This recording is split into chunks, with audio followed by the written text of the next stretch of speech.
भाइयों उस जमाना वो बड़ा अजीब जमाना था यार। उस जमाने में भी यही आग लगाने की कोशिश की जा रही थी। मोहम्मद अय्याश था। उफ, हमारे नबी के बारे में जिसके हया का और शर्म का आलम यह था कि एक औरत ने अपना हाथ बढ़ाकर कहा था कि मुझसे हाथ मिला लीजिए, अय अल्लाह के नबी, मैं आपके हाथ पर हाथ रखकर बैत करना चाहती हूं कि मैं शिर्क नहीं करूंगी, चोरी नहीं करूंगी, जिना नहीं करूंगी। अल्लाह के रसूल से सहाबा हाथ मिला रहे थे, ऐसे हाथ पे हाथ रखकर बैत कर रहे थे कि मैं शिर्क नहीं करूंगा, चोरी नहीं करूंगा, जिना नहीं करूंगा, जुआ नहीं खेलूंगा, शराब नहीं पीऊंगा। तो औरतों ने समझा कि शायद हाथ मिलाना जरूरी है बैत के लिए। तो एक औरत ने पर्दा उठाकर ऐसे हाथ बढ़ाया और कहा कि मुझसे हाथ मिलाइए, मैं भी बैत करती हूं कि चोरी नहीं करूंगी, शिर्क नहीं करूंगी, जिना नहीं करूंगी, शराब नहीं पीऊंगी। तो अल्लाह के नबी ने जब उस हाथ को देखा तो आपने चेहरा फेर लिया और फरमाया, ऐ औरत, ऐ खातून, हाथ को अंदर कर ले। मोहम्मदुर रसूलुल्लाह किसी औरत का चेहरा तो दूर, उसकी हाथ की हथेली भी देखना गवारा नहीं करता, जिसकी हया और शर्म का यह हाल था। आज तो बड़ी आसानी के साथ हम जैसे मुल्ला मौलवी जवान जवान लड़कियों को अपने सामने बिठा के दम करना शुरू कर दें और इसको इस्लाम का नाम दे दें। कुछ भी कह लो, ये कट मुल्लाओं का दीन तो हो सकता है लेकिन मोहम्मदुर रसूलुल्लाह का इस्लाम नहीं हो सकता। ये हमारी घर की शरीयत तो हो सकती है लेकिन किसी 18-20 साल की लड़की को अपने सामने बिठाकर उस पर दम करना, उसका चेहरा खुला रखकर उसके ऊपर दम करना, ये मोहम्मदुर रसूलुल्लाह की शरीयत नहीं हो सकती। बुलाए हो तो सुनना पड़ेगा और आपके इलाके में अगर ऐसा होता है तो बंद कराना होगा। गलती हमारी है तो हमें अपनी गलती मानना होगी, लेकिन हम ये नहीं कह सकते कि चलो कुरान ही तो दम कर रहे हैं, अल्लाह का कलाम ही तो है। अल्लाह का कलाम है तो इसका यह मतलब नहीं अल्लाह के कलाम को रसूल के तरीके के खिलाफ इस्तेमाल करो। यकीनन कुरान को पढ़कर दम करना, मुअव्वज़तैन कुल औज़ु बिरब्बिल फलक कुल औज़ु बिरब्बिन नास पढ़कर दम करना जायज है, सूरह फातिहा पढ़ के दम करना जायज है, लेकिन उसूल इस्लामी होना चाहिए। किसी भी जवान औरत को उठाकर, यहां तो बाकायदा बाल पकड़ता है, कहां से आया बोल, देखते हो ना कैसे बाल पकड़ता है औरत के बाल, बोल कहां से, ये तरीका आप इस्तेमाल कर रहे हैं। हमें शर्म इन मौलवियों पर नहीं आती है जो ऐसा कर रहे हैं, हमें शर्म उन माँ बाप पर आती है जो अपनी जवान जवान बेटियों को लेकर ऐसे जाहिल कटमुल्लाओं के पास पहुंचकर उनसे अपना इलाज कर। बहुत गर्म है, थोड़ा रखिए। तो समझ रहे हैं आप, पर्दा कराइए, पर्दे की ओर से कुरान पढ़िए।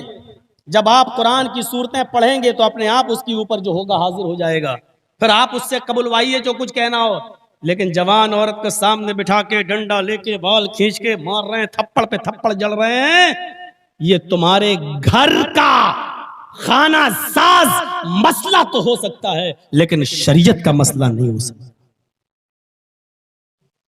इतना याद रखिएगा। बात कट गई, कहां से घूम गई थी,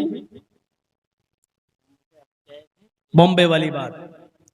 बहुत खराब मामला था उस वक्त भी, यही माहौल खराब करने की कोशिश उधर भी थी। का मोहम्मद अय्याश था, जिस नबी के पर्दे का यह हाल हो, हया और शर्म का यह हाल हो, उसके बारे में कहा जा रहा कि मोहम्मद अय्याश था।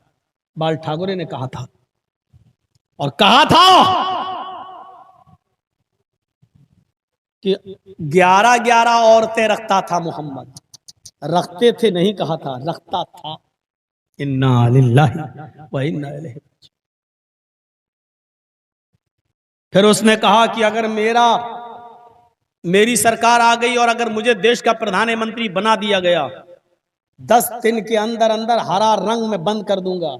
ये मुसलमानों का जो रंग है, इस्लामी रंग, हरा रंग, इसको मैं बंद कर दूंगा।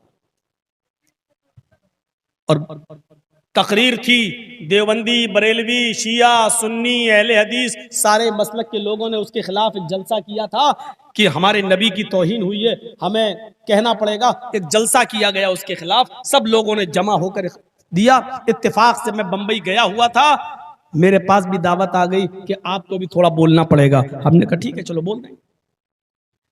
वहां तकरीर करने के लिए जब मैं, तो मुझे उधर भी सबसे बाद में ढकेल दिया गया। ये मेरे साथ हमेशा होता रहा है। 17 साल से लेकर आज मेरी उम्र 42 साल हो रही है, आज तक मैं जहां भी गया हूं मुझे सबसे बाद ही में ढकेला गया। शायद मैं सबसे गिरे हुए इलाके का हूं, इसलिए मुझे गिरा हुआ टाइम दिया जाता है। तो मेरे भाइयों, अब मैं देख रहा हूं कि वहां सारे लोग बड़े अदब से बोल रहे हैं। बाल ठाकरे जी को माफी मांगना चाहिए, यहां जी। और मुझे गुस्सा आ रहा था कि जब इसने इतना बुरा बोला है तो उसको जी जी क्यों कह रहे हैं ये लोग, जितने मुल्ला मौलवी बैठे। ठाकुरे जी माफी मांगो। अरे भैया माफी मांगने से क्या हो जाएगा? तुम कौन होते हो? उसने गुस्ताखी की नबी की शान में, तो तुम कौन होते हो माफ करने वाले? अगर वो माफी भी मांग ले तो बात यह होनी चाहिए थी कि उसको कानूनी तौर पर सजा मिलनी चाहिए, केस होना चाहिए और अरेस्ट होना चाहिए, और भारत का जो कानून कहता है उसके मुताबिक उसको सजा मिलनी चाहिए। माफी मांगने का क्या? तो सबने बोला। उस वक्त इमाम बुखारी साहब भी थे, वो आज तो अहमद बुखारी साहब हैं, इनके वालिद साहब थे वो अब्दुल्ला बुखारी साहब, उनका भी था बयान। उन्होंने भी यही कहा था कि बहुत गलत बात हुई है, हमारे नबी की शान में गुस्ताखी हुई है, माफ़ी मांगी जाए। लेकिन 17 साल की उम्र थी मेरी। कहते हैं कि ये उम्र बड़ी खतरनाक होती है। 17 का मतलब खतरा। अब हमारा जब नंबर आया तो हमको क्या मालूम था कि हालात इतने खराब हो जाएंगे मेरी तकरीर के बाद। मैंने कहा कोई माफी आफी नहीं। मैंने कहा कि बाल ठाकुरे ने जो ये बोला है कि मेरा नबी अय्याश था, मोहम्मद अय्याश था, मैं पूछना चाहता हूं हिंदू धर्म के ठेकेदार बाल ठाकुरे से। मैंने जी भी कुछ नहीं कहा। मैंने कहा होगा, अपने घर का नेता है तू, आसमान से तू उसी तरह पैदा हुआ जिस तरह हम अपनी मां के पेट से पैदा हुए हैं। बड़े कैसे हो गए? सब बराबर है, भारत का हर नागरिक बराबर दर्जा रखता है। तो मैंने कहा कि अगर 11 बीवी रखने वाला अय्याश हो गया तो मुझे ठाकुरे बताए महाभारत में लिखा है कृष्ण कन्हैया की 16,108 गोपियां थीं। कितनी थीं? 16,108। और कृष्ण जी उनके कपड़े उठाकर बरगद के पेड़ पे चढ़ जाते थे। जब वो नहाती थी किसी गंगा में तो कपड़े उतार के अंदर नहा रही हैं नदी में, कृष्ण जी ऐसे थे कि कपड़े उठा के चढ़ गए बरगद के पेड़ पे। अब तुम निकलो ऐसे ही बाहर। अब लड़कियां जब बाहर निकलती थी तो देखती थी कपड़े नहीं हैं।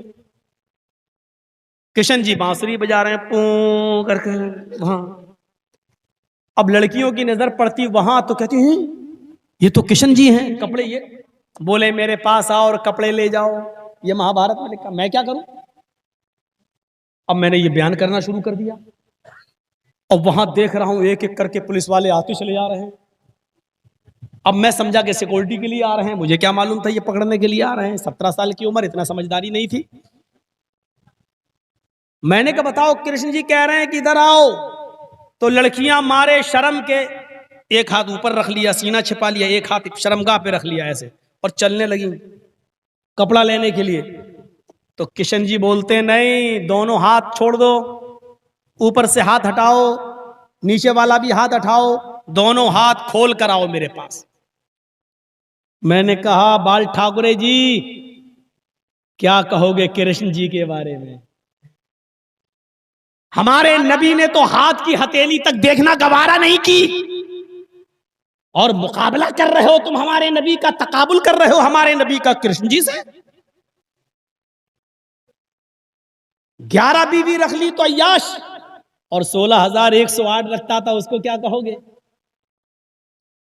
फिर मैं आ गया हरे रंग पर। मैंने कहा ठाकुरे जी तुम क्या, तुम्हारे बाप, ये शब्द मेरा मौजूद है, तुम क्या, तुम्हारे बाप भी हरा रंग बंद नहीं कर पाएंगे। हमने कहा कितनी हरी चीजों पर पाबंदी लगाओगे? तुम तो सब्जियां भी खाते हो तो हरे रंग की खाते हो। अल्हम्दुलिल्लाह तुम